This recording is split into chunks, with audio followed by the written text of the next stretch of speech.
queridos inscritos do Cirelli Cast, seu podcast semanal de psicologia aqui no YouTube. Hoje nós temos uma convidada super especial, ela que veio direto de Campo Grande, Mato Grosso do Sul. Ela é psicóloga, pós-graduada em terapia cognitivo-comportamental e tem 2 anos de prática clínica.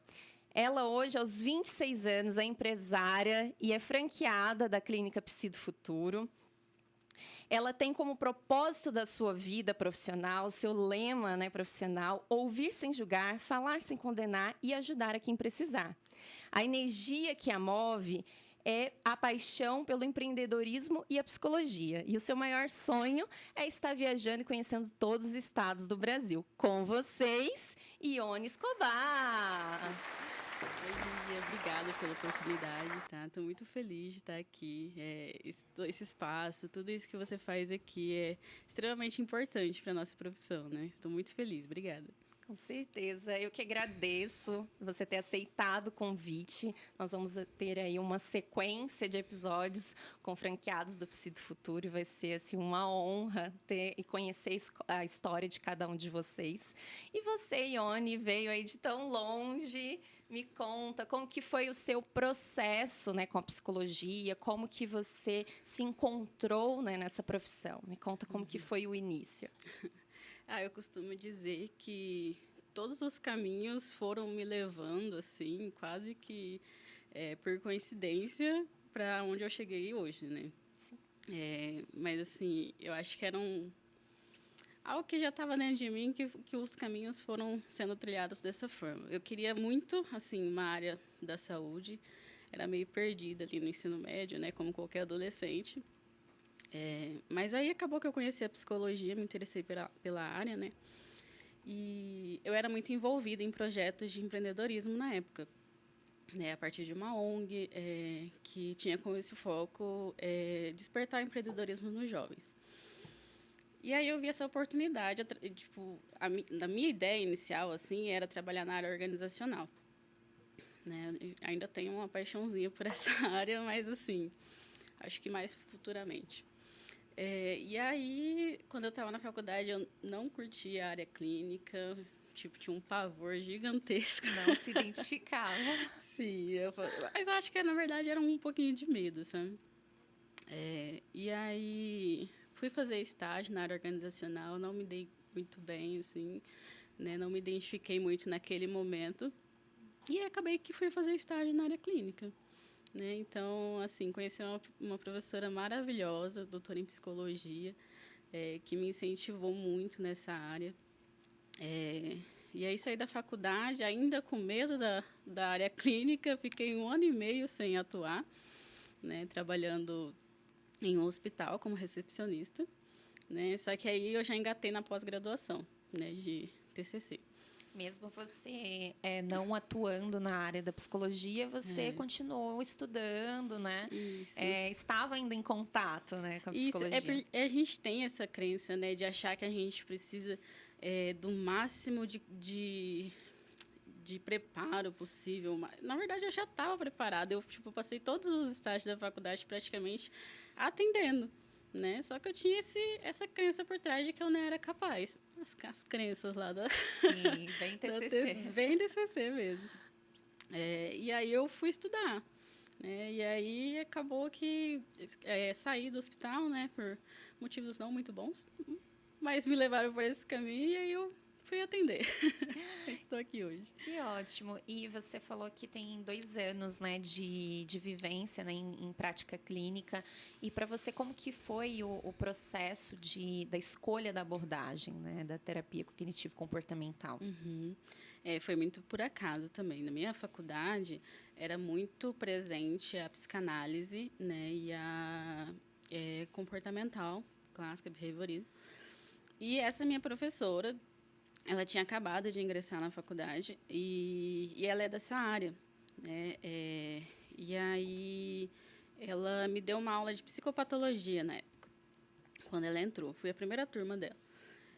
E aí eu me identifiquei muito com ela e tudo mais. Aí quando abriu o estágio dela puxava para essa área da TCC. Né? Eu nunca tive uma matéria específica. né? Eu fui orientada durante o estágio. Foi aí que eu conheci a TCC mesmo e me interessei pela área. Entendi. E assim, nesses 2 anos, né, de prática clínica, quais que foram os seus maiores desafios como psicóloga clínica? Vários. Até hoje tem. Mas, assim, os maiores é essa questão acho que de captação de paciente, né? Eu tenho uma dificuldade muito grande de estar no Instagram ali, que hoje é extremamente importante, né? Você tá ali mostrando seu dia a dia e tudo mais no Instagram. Eu tenho essa dificuldade. Inclusive, para estar aqui hoje falando com você, eu tô assim... Mas vambora. Mas eu acho que meu maior desafio, assim, é a captação de paciente. Entendi. E essa questão da sua relação com o Instagram, geralmente muitos profissionais, né, principalmente da psicologia, enfim, outros profissionais que decidem, né, e conseguem ter essa perspectiva de ver que o Instagram é uma forma, é uma ferramenta, né, de trabalho, com certeza está ali na constância, né, naquela motivação, né, para estar engajando ali no Instagram é muito difícil, né? E como que foi, assim, a sua virada de chave? Falamos aí sobre novos passos, né, da sua carreira profissional, como a franquia, hoje como empresária. Como que você tem visto, assim, esse momento da sua carreira? Eu acho que é um momento, assim, de mais superação, assim, que eu tive dentro da minha carreira. Apesar de ter sido pouco tempo, né, tipo, 2 anos, eu considero que foi pouco tempo. Porque a maioria do tempo, eu acho que, na verdade, eu estava dando com a cara na parede, entendeu? E agora que eu vejo, assim, que os caminhos estão começando a se alinhar, e que eu estou começando a ver, tipo, que tá dando certo, né? Então, Desculpa, eu esqueci a sua pergunta. É a questão do seu momento, realmente, né? Esse novo momento na sua carreira, sobre a franquia e tudo mais, hoje como empresária, empreendedora, né, na área da psicologia, como tem sido para você empreender no âmbito da psicologia? O empreender era algo que eu já tinha dentro do coração, né? Igual eu te falei, desde muito nova eu estava ali naquele meio, né, de empreendedorismo. Só que eu não sabia muito bem como que eu ia fazer isso dentro da psicologia. Até que, através dessa ideia de que eu tinha que estar no Instagram, acabei conhecendo a franquia, né? E aquilo para mim fez muito sentido, porque nenhum outro caminho fazia sentido para mim. Né? Não fazia sentido estar em convênio, não fazia. Eu sei que para muitas pessoas, né, esse é o primeiro passo, né, e não julgo, mas para mim nunca fez sentido. Aí, a hora que eu vi a questão eu já era empresária, né, já tinha uma empresa aberta como psicóloga, mas foi um passo assim que eu dei que eu falei assim, é o futuro mesmo, vai estar na direção certa. E como que tem sido para você, assim, estar no meio, né, da franquia, esse feriado, né, que que estamos gravando aqui, né, num recesso de feriado, tivemos aí o encontro, né, nacional dos franqueados. Para você, como que foi, assim, o sentimento, a emoção de estar participando, ser pertencente desse movimento? É uma coisa que eu até falei para algumas pessoas ontem, que o que me marcou muito foi uma frase da Tayane, que ela falou assim, isso daqui é como se fosse um relacionamento, né? Um casamento, algo do tipo. Então, a gente está num relacionamento de longo prazo. E aí, tipo, isso veio na minha cabeça, eu falei assim, nossa, é o relacionamento mais saudável que eu já tive na minha prática clínica, né? Porque é essa sensação, né, de estar me relacionando com algo que me faz muito bem, né? Que me impulsiona daquilo que eu acredito, né? E preenche, assim, os meus propósitos, os meus valores e tudo isso. Então, foi, assim, muito bom. Que ótimo, Ione. E agora falando um pouco mais sobre os bastidores da sua vida.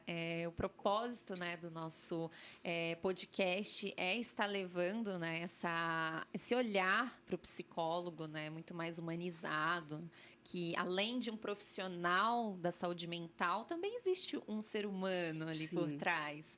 E como que é essa realmente. vivência nos bastidores, Ione? Quem é você na vida, fora da profissão? Então, eu falo que, apesar de ser os bastidores, né, a TCC ela é muito presente na minha vida. Então, assim, sempre existiu dificuldades e elas não deixaram de existir. Isso faz o que eu sou hoje, né? Todas as minhas dificuldades, todas as minhas vulnerabilidades estão aqui presentes comigo, igual eu te falei, inclusive agora, que para mim é uma dificuldade bem grande estar aqui. Mas eu tipo, vou levando isso como uma forma de me desafiar a ser uma pessoa melhor, entendeu? Então, eu sou essa pessoa que tem dificuldades, tem vulnerabilidade, mas que está em constante movimento, né? Então, assim, eu também gosto muito de estar com a minha família, com os meus amigos, né? Igual eu falei do meu sonho de viajar e conhecer novas culturas. Para mim é incrível estar aqui em São Paulo, né? Igual eu te falei, eu andei de metrô. Na minha cidade não tem metrô, então para mim nossa, meu Deus, que legal. É uma nova experiência, né? Com E você certeza. falar sobre viagens, né? Cada local, né, que a gente visita, a gente leva experiências que a gente leva para a vida, né? Qual foi assim a viagem mais marcante que você fez até hoje, Ione? Ai, a mais marcante.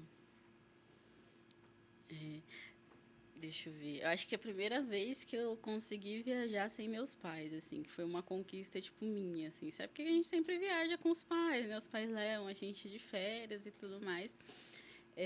Mas eu fui pro Rio de Janeiro.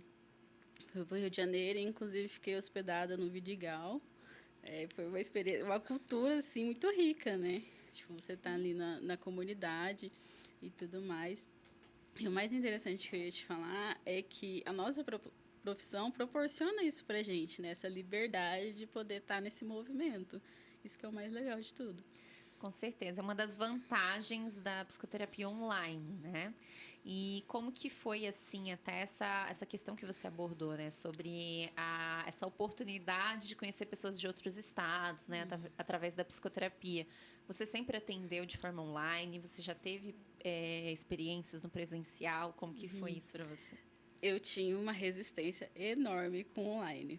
Nossa, que é muito gostoso você receber a pessoa no seu consultório, né? Eu ainda tenho um espaço físico, né? Mas hoje eu utilizo, assim, 80% é online, né? Então, quase não utilizo espaço físico. Eu tinha essa resistência, achava que no online a gente não conseguia criar o vínculo que a gente cria presencialmente. Mas isso é uma grande ideia, assim, que não funciona na prática, né? Porque realmente dá para você se conectar com a pessoa no online. É a mesma coisa, é igualzinho. E hoje eu tô mais acostumada, assim, com online. Para mim, não tem diferença. Até prefiro, inclusive, online. Entendi. É uma praticidade, né, muito grande. É oportunidade também, né, de você atender outras demandas, outras pessoas, diversos locais, como você disse, né?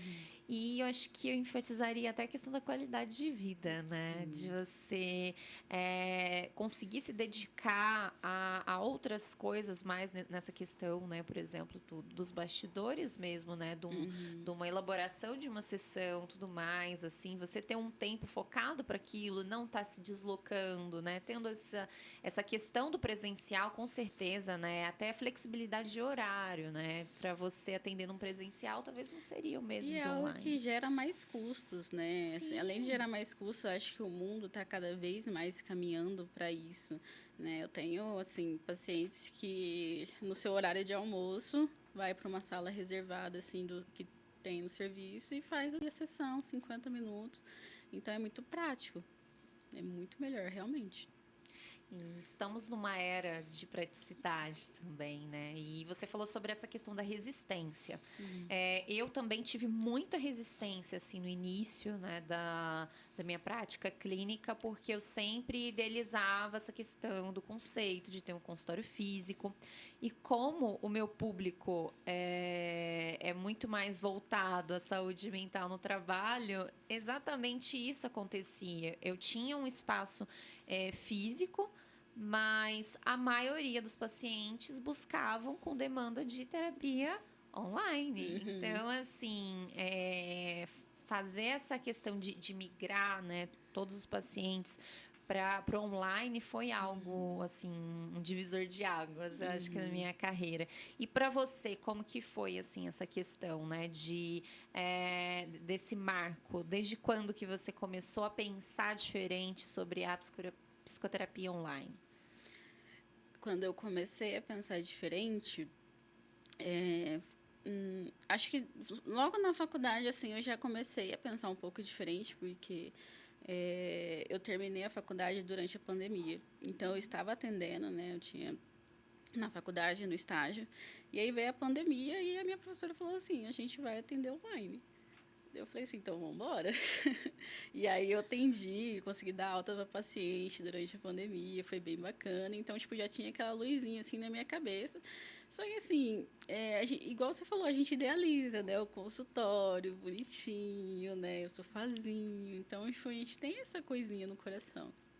E aí, tipo, igual eu falei, eu já tenho esse espaço, né? Pra mim já... Mas como eu vi, quando eu vi a quantidade de culturas que eu poderia alcançar, a quantidade de pessoas que eu poderia ajudar, acho que esse foi o divisor de águas. Quando eu tive a minha primeira paciente fora do Brasil, então, nossa, que incrível, né? É muito, muito bacana mesmo. Com certeza, são experiências que conectam Brasil e mundo, né? E levar a saúde mental de nível assim nacional e mundial é algo incrível, né? Que a terapia online proporciona. E falando um pouco sobre essa questão, né, que você falou sobre redes sociais, eu sei que você tem essa certa dificuldade, acho que é até interessante a gente apresentar isso para o público, porque tem muitos psicólogos que nos assistem aqui, que são inscritos no canal e talvez passam pelos mesmos dilemas que às vezes a gente passa também, né? Porque não é fácil, né? Você tá criando conteúdo, tá aparecendo ali na telinha do Instagram, né? E se colocando ali como um profissional, né? E para você, como que você tem lidado com isso? A respeito, assim, em relação ao conteúdo, Instagram, como que você tem lidado com isso? Tentando me expor cada vez mais, assim, eu sei que é um processo pequenininho, né? Eu acho que o que me travou muito no começo foi a questão da comparação, né? Então, eu tive que mudar esse olhar, em vez da comparação, mudar isso para inspiração. Então, é um processo um pouquinho trabalhoso, mas que a gente vai adaptando, né? Então, aos pouquinhos eu postei um pouquinho hoje, postei um pouquinho ontem. Então, aos pouquinhos eu vou, tipo, me expondo aos poucos e vou me acostumando com a ideia, né, de que aquilo não é um perigoso, não, eu não vou morrer se eu postar, né? Mas eu tenho muito, acho que é mal do psicólogo isso, de querer que seja tudo perfeito, né? Ter aquele medo de estar falando alguma coisa errada, né? Ter aquele medo de, os meus colegas vão me julgar. Mas porque na faculdade ninguém ensina isso pra gente. Isso é uma coisa que eu realmente não aprendi na faculdade, que era quase assim, proibido. Meu Deus, nossa, você vai perder seu CRP se você postar no Instagram. Não faça isso. Entendeu? Era nesse nível. Sim. Então, é algo que realmente a gente não aprende na faculdade. Mas se a gente puder falar algo para as pessoas que estão assistindo a gente, né, os psicólogos ou estudantes de psicologia, comece desde já. Para não chegar aqui com tá nesse 2 anos e tá nesse processo, igual eu falei, um processo pequeno, passinho por passinho, que a gente chega lá, né? Não adianta a gente ficar se comparando com uma pessoa que já tá no Instagram, que já tá ali postando, já tá mostrando a sua rotina de trabalho, né? Se a gente não passar por todas essas etapas, entendeu? Não adianta querer sair daqui para cá, tipo, num salto, não tem como. Exatamente. E essa questão, né, que você falou são micropassos mesmo, né, que você vai criando para você chegar no potencial, né, no caminho que você quer chegar, né? E achei interessante você falar sobre essa questão da dificuldade por estar sempre buscando o cenário ideal para estar criando conteúdo, para estar postando e tudo mais.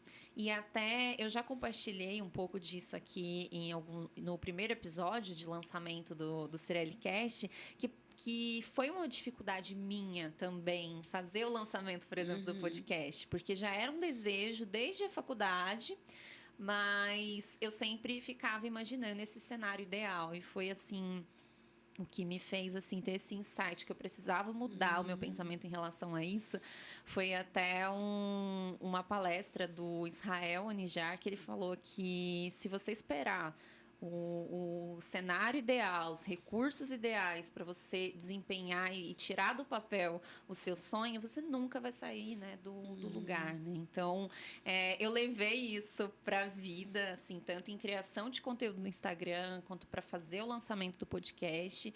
E eu acho que é assim uma mensagem muito interessante para a gente deixar, né, para os psicólogos e qualquer profissional que esteja de qualquer área, né, que esteja nos assistindo, porque realmente são questões que a gente não aprende na faculdade, né? A faculdade, ela ensina muito uma teoria, né, para você estar desempenhando ali, né? Mas e como ser um psicólogo na prática? Como fazer captação de pacientes, né? Além ali do seu trabalho dentro de uma sessão ou da área de atuação, você pode levar saúde mental para outras pessoas através do seu conteúdo, né? E uma coisa que eu trabalho muito na minha cabeça também, que pode ajudar muita gente, é a ideia de que tem mais pessoas que você pode ajudar do que pessoas que vão te julgar pelo teu trabalho que você está fazendo na internet.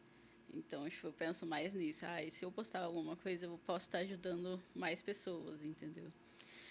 Mudar a perspectiva. Achei muito interessante isso que você falou, né? Mostrar, olhar de um lado positivo de o que você pode estar alcançando e não as pessoas que você pode estar atingindo e te julgando de uma certa forma. Isso é incrível.